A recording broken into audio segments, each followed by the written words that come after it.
Hi, my friends. So we are going to do a read aloud today. It's called, let me share my screen with you. Here we go. It is called, oh gosh, help me.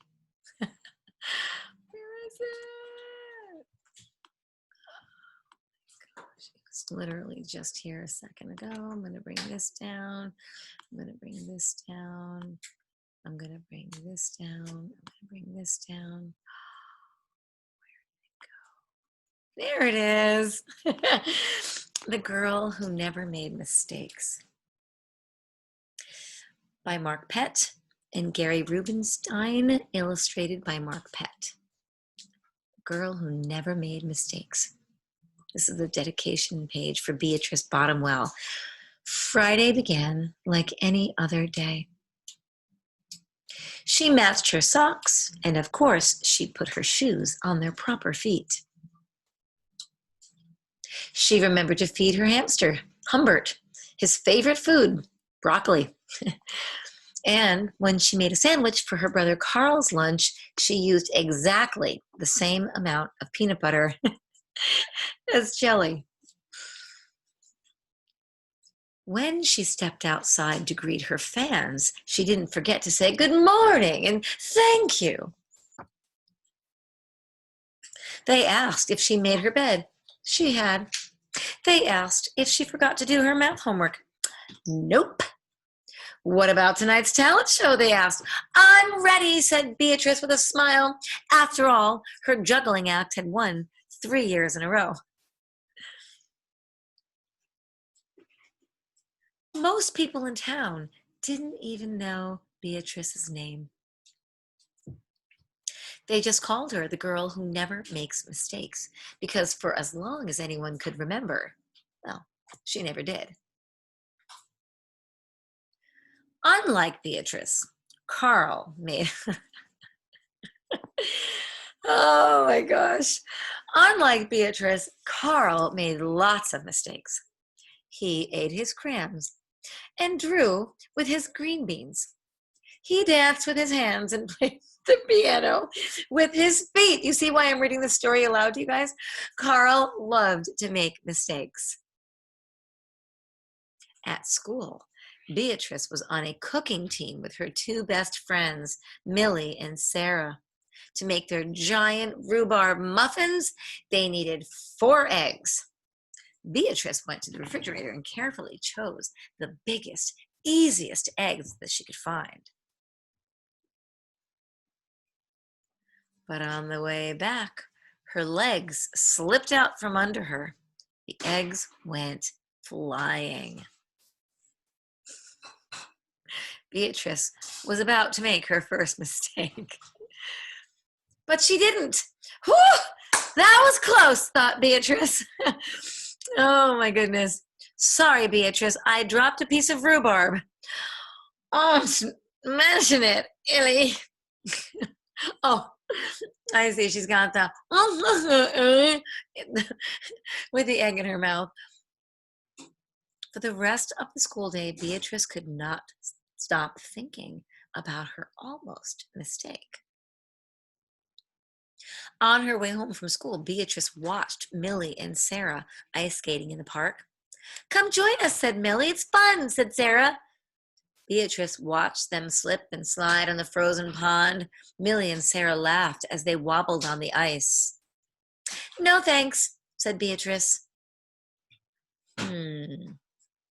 At supper, Beatrice barely touched her food. Is everything all right, kiddo? Asked her father.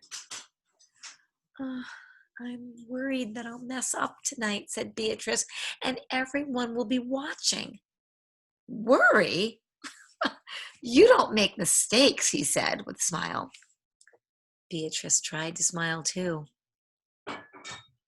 After supper, Beatrice got ready for the talent show.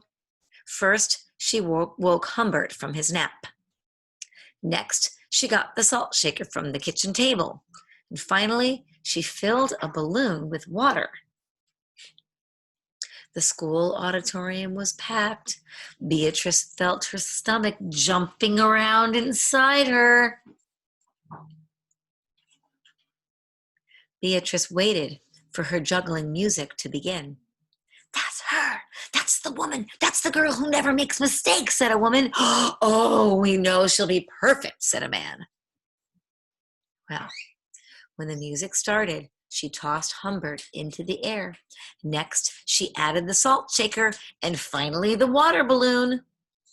Beatrice didn't miss a beat. The crowd clapped with delight, but Beatrice noticed something odd about the salt shaker. The specks falling out of it were not white.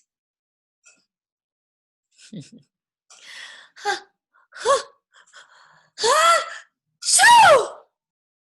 Humbert was so surprised by his sneeze that he grabbed the water balloon with his claws. Kablooey! Oh gosh. Humbert, pieces of water balloon and the pepper rained down on top of Beatrice.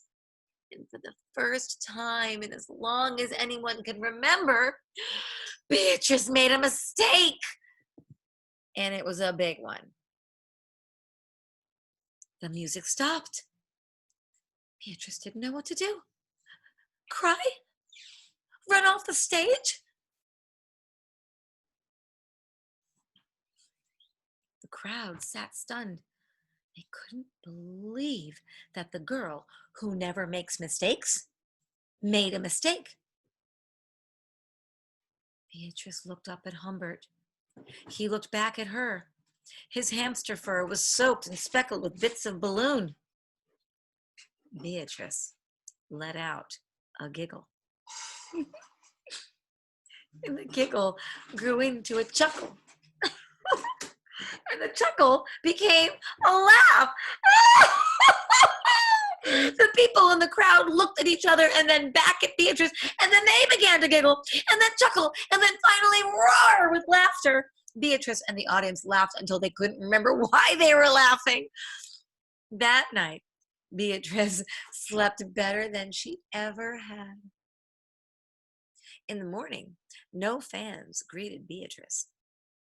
When she got dressed, Beatrice, for no reason at all, put a polka dot sock on one foot and a plaid sock on the other. Beatrice and Carl made sandwiches, and this time they put the peanut butter and the jelly on the outside, and they called it an inside-out PB&J. Lunch was messy and delicious. Later, Beatrice found Millie and Sarah skating in the park. They fell a lot, and they laughed. And now people no longer call her the girl who never makes mistakes. They just call her Beatrice.